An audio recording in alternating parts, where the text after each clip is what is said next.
भारतीय hockey team ने आज कांस्य पदक जीता है, जर्मनी को हराकर 5-4 से जीता है। वहीं यदि मध्य प्रदेश की बात की जाए तो एक छोटे से गांव चांदौन के रहने वाले विवेक सागर ने भी इस हॉकी टीम का हिस्सा रहे हैं। मेरे साथ में उनके पिताजी हैं। आइए जानते हैं उनके साथ में क्या सफ़र रहा है विवेक का और कैसा महसूस कर रहे हैं आज का। हाँ, आज तो बहुत खुशी महसूस हो रही है। हमें नहीं, पूरे परिवार को, ग्राम को, इटारसी, होशंगाबाद, अपना प्रदेश, पूरा देश झूम रहा है कि आज 40-41 साल बाद भारतीय हॉकी टीम ने सूखापन को हटाकर मेडल लेकर आया, कांस्य मेडल जीता है। और हमें तो आशा थी पहले से, मैं बता चुका था कि गोल्ड मेडल आना चाहिए। और बालक भी बोला था, विवेक भी बोला था, पापा हम भूखे हैं गोल्ड और गोल्ड का। तो गोल्ड तो मिला लेकिन गोल्ड नहीं मिला। फिर भी ये काबिलियत तारीफ़ है कि इतनी बड़ी टीम, नंबर 1 नंबर 2 की टीम से अच्छे मुकाबले किए, अच्छे तरह से खेले और कांस्य पदक लेकर आए। लोकल ग्राउंड है, उसमें तो 6-7 साल से उभक जाता था, उभक कर जाता था, आता था। लेकिन हमने जो देखा खेल का, उसको इसमें खेल रहे हो 11-12 साल की अवस्था में। और किस प्रकार की समस्याएं गई थी विवेक को, यदि यहाँ की बात की जाए तो क्योंकि ग्राउंड भी नहीं है चांदौन गाँव में, कहाँ जाता था खेलने के लिए, कैसे तैयारी की है? खेलने के लिए अब जो गांव देहात के सारे बच्चे यहाँ ग्राउंड, जैसे फैक्ट्री का ग्राउंड है, खुला मैदान है, उसमें बगीचे भी हैं, कहीं पेड़ के नीचे कहीं अपना खेल दें, और इस तरह से खेलकर फैक्ट्री ग्राउंड में जाते थे, वहाँ खेलते थे। हमारे साथ में मौजूद है विवेक के बड़े भाई। कैसा महसूस कर रहे हैं विवेक, आज एक भारतीय हॉकी टीम का हिस्सा रहे हैं? जी बिल्कुल, प्राउड मोमेंट है हमारे लिए, प्राउड मोमेंट है पूरे शहर के लिए, पूरे गांव के लिए, पूरे मध्य प्रदेश के लिए प्राउड मोमेंट है। पहला मेडल हमारे मध्य प्रदेश में आया है ये इस ओलंपिक का। और सबसे बड़ी बात, हॉकी में 41 साल बाद मेडल आया है।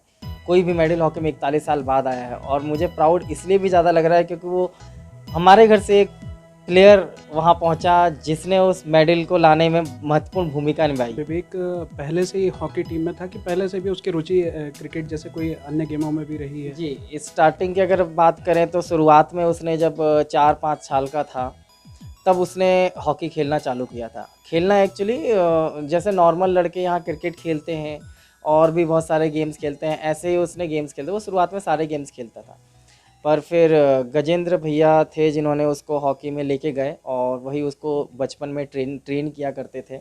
इसके अलावा भी 10 लड़के और थे जिनको वो ट्रेन करते थे। धीरे धीरे उसको हॉकी में बहुत जुनून आ गया, उसने सारे गेम छोड़ के हॉकी को ही चुना। एक अकोला में टूर्नामेंट हो रहा था, उसके पहले तक गजेंद्र भैया उसको ट्रेन कर रहे थे। जब अकोला में एक टूर्नामेंट खेल रहा था उस समय उसको अशोक ध्यानचंद सर ने देखा। अशोक ध्यानचंद सर ने वहाँ उसको खेलते हुए देखा, फाइनल में टीम थी। सर ने उसको वहाँ से उठाया और उसको बोला वहाँ से, क्या आप मेरी हॉकी एकेडमी ज्वाइन करोगे? Of course Madhya Pradesh hockey academy का ऑफ़र आपके पास सीधे आना बहुत बड़ी बात होती है। विवेक ने ज्वाइन किया एकेडमी। सर ने उसको वहाँ बहुत सारी बारीकियाँ सिखाई, वहाँ से उसने सीखा कि एक्चुअल हॉकी क्या होती है। वहाँ से फिर वो इंडिया कैंप सेलेक्ट हुआ, फिर उसकी जर्नी चालू हुई। उसकी अगर आप बात करेंगे तो कॉलर बोन टूटी हुई है, मतलब यहाँ जब वो इंडिया पहला कैंप सेलेक्ट होकर आया था उसकी कॉलर बोन टूट गई थी प्रैक्टिस करते समय एकेडमी में। यहाँ जब वापस आया था तो बट अगेन कॉलर बोन टूटने के कारण उसका वर्ल्ड कप मिस हो गया, जूनियर वर्ल्ड कप। फिर उसके पेटों में जो दवाइयाँ थी उसके कारण उसके पेट की जो आती थी उसमें छेद हो गया, जिससे पूरा खाना उसके पेट में निकल के आने लगा, तो पूरा पेट दर्द देता था। बहुत गंदी स्थिति। जब डॉक्टर को बताया, भोपाल के डॉक्टर ने देखा, एकेडमी से एफिलेटेड जो हॉस्पिटल था वहाँ पे, तो उन्होंने बोला कि कंडीशन बहुत ख़राब है, हो सकता है ऑपरेशन करना पड़े, कि पहले हम ट्राई करते हैं कुछ दवाइयों से, अगर ठीक हो जाए तो।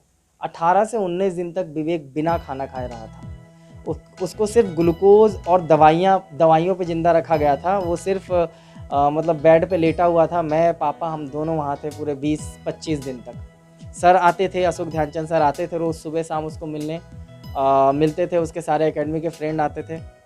वहाँ से उसने रिकवर किया 3 दिन 4 दिन के अंदर। 3 दिन 4 दिन डॉक्टर ने बोला था इतने दिन में अगर ये ठीक हो, अगर इसने रिकवर किया तो ठीक है, अदरवाइज़ हमको ऑपरेशन करना पड़ेगा। बट वो किस्मत या उसकी पॉजिटिव एनर्जी के लीजिए वो ठीक हुआ। वहाँ से फिर उसने मुड़ के पीछे नहीं देखा। फिर अगले ही 2-3 महीने के बाद जब उसकी सारी चीज़ ठीक हुई, करीब 3 या 4 महीने के बाद वापस वो इंडिया कैंप सेलेक्ट हुआ। उसने स्टार्ट किया था टूटी फूटी हॉकी थी जो गजेंद्र सर ने उसको दी थी, गजेंद्र भैया ने। उसी से बस खेलता था, ड्रिबलिंग करता था। और हॉकी का ग्राउंड भी उबड़ खाबड़ था, बिकॉज वो हॉकी का ग्राउंड नहीं था, वो ग्राउंड बनाया किसी और चीज़ों के लिए था, इन लोगों ने उसको हॉकी का ग्राउंड अपने अपने हिसाब से इन लोगों ने बना के उसको यूज़ करना चालू किया। फाइनेंशियली बहुत प्रॉब्लम आई, पापा हमारा घर की स्थिति फाइनेंशियली अच्छी नहीं थी, तो बिल्कुल उसने जूते उधार लेके पहने। जो उसके सीनियर होते थे उनके जूते जो ख़राब हो जाते थे वो उसको मिलते थे, वो उन जूतों को कैसे पहनता था बताओ, मैंने देखा है उसको। जूते बड़े रहते थे, उसके अंदर कपड़ा डालेगा ताकि वो टाइट हो जाए और फिर जूतों को पहन के जाएगा। हमारे साथ में इस समय मौजूद हैं विवेक की मम्मी। आइए जानते हैं उनसे विवेक के बारे में, कैसा महसूस कर रहे हैं। हम सभी परिवार खुश है, बहुत खुशी हुआ ये बात के कि चलो गोल्ड नहीं आया तो कम से कम कांस्य पदक तो आया ना इंडिया में, अपना इंडिया के नाम रोशन होए।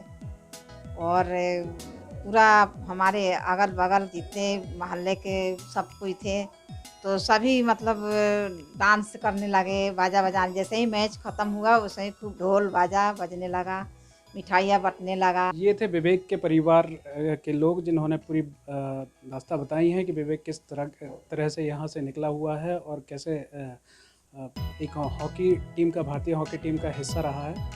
इसी के साथ में देवेंद्र वैस, ईटीवी भारत, होशंगाबाद।